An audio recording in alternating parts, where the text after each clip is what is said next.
அப்போஸ்தலர் 22 அதிகாரம். சகோதரரே, பிதாக்களே, நான் இப்பொழுது உங்களுக்கு சொல்லப் போகிற நியாயங்களுக்கு செவி கொடுப்பீர்களாக என்றான். அவன் எபிரேய பாஷையிலே தங்களுடனே பேசுகிறதை அவர்கள் கேட்டபொழுது அதிக அமைதலாயிருந்தார்கள்.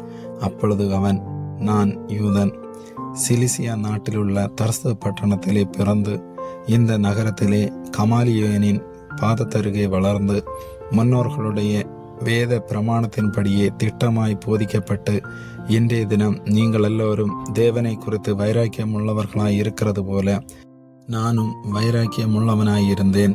நான் இந்த மார்க்கத்தாராகிய புருஷரையும் ஸ்திரீகளையும் கட்டி சிறைசாலைகளில் ஒப்புவித்து மரண பரியந்தம் துன்பப்படுத்தினேன்.